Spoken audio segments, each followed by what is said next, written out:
Hey, it's those Utah sisters, and in this video, we're explaining the game Cheese Touch. This is one of our all-time favorite games we play in our classroom. It is inspired by the movie and the books Diary of a Wimpy Kid, so if you've seen those, you probably know what the Cheese Touch is.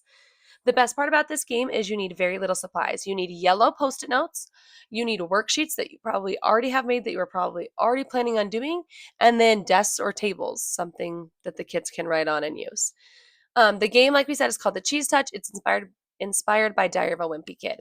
You start by dividing the class into tables or teams. We recommend teams of 3 or 4, but if you're doing the group version of the game, you could have probably 5 or 6 kids and it would be fine. All teams need to sit together, and they're going to start with a few slices of cheese, aka Post-it notes, just yellow Post-it notes, on their desk.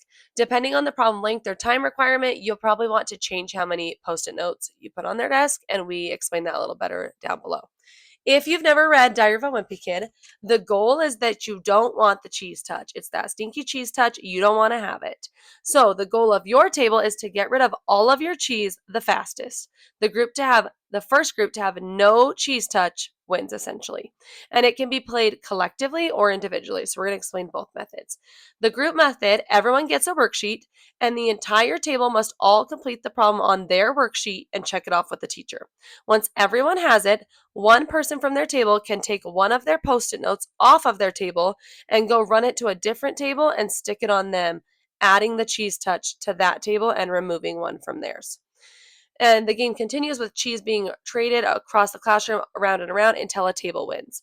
We recommend this starting with less cheese because it is a harder version.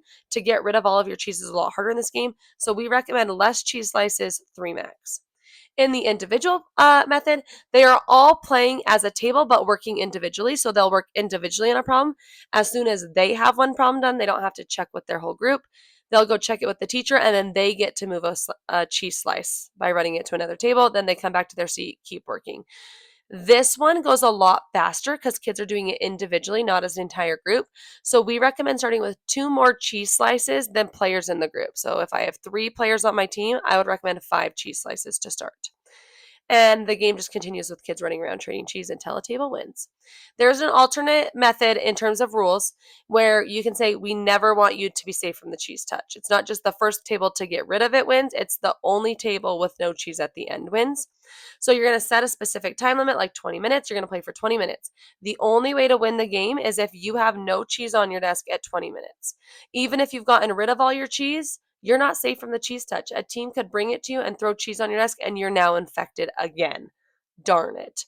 So this game gets really freaking rowdy because teams will think they're done, and then everyone teams up on them, and they're now at like 10 cheeses on their table.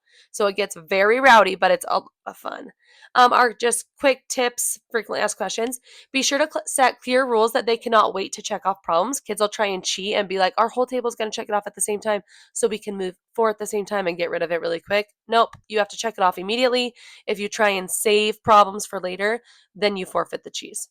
Often you're going to run out of time before anybody gets rid of their cheese. Like everyone will still have cheese on their desk. And I just say, wow, you're all stinky kids with the cheese touch. Sucks to be you. There's no winners.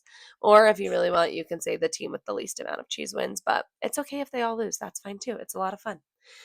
Well, if you give it a try in your classroom, be sure to tag us at those Utah sisters.